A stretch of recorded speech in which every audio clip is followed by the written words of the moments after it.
अस्सलाम फ्रेंड्स, मैं शेख फरहान और आप दोस्तों को वेलकम करता हूँ अपने यूट्यूब चैनल SH Every और फेसबुक पेज SH Every।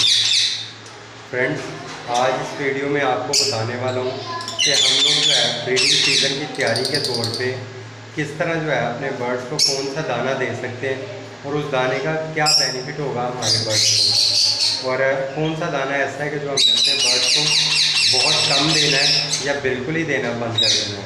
तो इसी टॉपिक के मुताबिक आपको एक इन्फॉर्मेटिव किस्म की वीडियो बना के देने वाला हूँ। उम्मीद करता हूँ आपको ये वीडियो अच्छी लगेगी। वीडियो अच्छी लगे तो चैनल को लाजमी लाइक और सब्सक्राइब कीजिएगा। चलें वीडियो की तरफ चलते हैं। फ्रेंड्स, ये देखें, ये जो दाना मैं अपने बर्ड्स को आजकल सर्व कर रहा हूँ, इसके अंदर जो है कौन कौन सी चीज़ मौजूद है ये आप लोग गौर से देख सकते हैं। इसमें जो है सूरजमुखी मौजूद है, इसमें जो है वो मूंजी मौजूद है, इसमें जौ मौजूद है, इसमें खुर्तम मौजूद है, इसमें जो है वो भांग के बीज मौजूद है, इसमें जो है वो चीना मौजूद है, लाल कंगनी मौजूद है, देसी कंगनी मौजूद है। ये तमाम चीज़ें इसमें मौजूद हैं।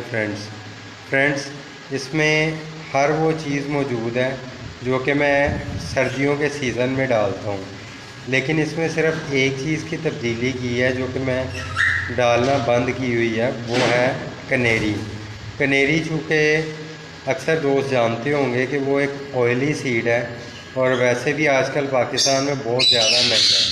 तकरीबन 550 से 600 रुपये किलो चल रहा है कनेरी का रेट। तो इसलिए जो है वो चूँकि ऑयली सीड जो है वो काफ़ी गर्म होता है, तो गर्मियों में बर्ड्स को अगर ना भी दिया जाए तो उसका जो है कोई नुकसान नहीं, बल्कि उसका फ़ायदा ही है एक तरह से गर्मियों में उसको रोकने का। क्योंकि अगर बहुत ज़्यादा गर्म सीड्स होगा तो वो बर्ड को जो है वो पेचस वगैरह लगने का ख़तरा होगा। इसलिए जो है गर्मियों में मैं वो कनेरी सीड जो है वो डालना बिल्कुल बंद कर देता हूँ। तो लेकिन उसके अलावा जितने भी सीड्स हैं वो सारे मैं शामिल रखता हूँ इस अपने दाने में।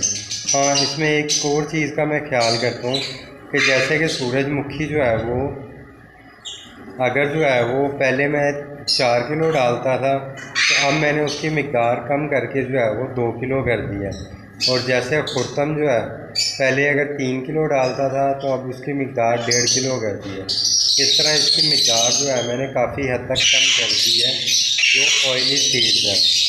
हाँ, जो आम नॉर्मल सीड्स हैं उनकी तादाद जो है मैंने पहले से वो उसी तरह ही जो पहले रखता था उसी हिसाब से जो है मैंने जारी रखी है।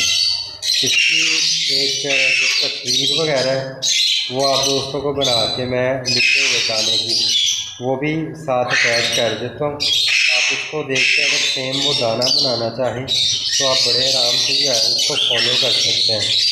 इंशाल्लाह इस दाने का आपको बिल्कुल कतई कोई नुकसान नहीं होगा।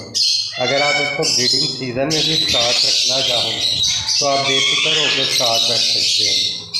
ये नहीं कि आप इसको लाजमी तौर पर ब्रीडिंग सीज़न में चेंज करोगे तो ही आपके बर्ड ब्रीड करेंगे।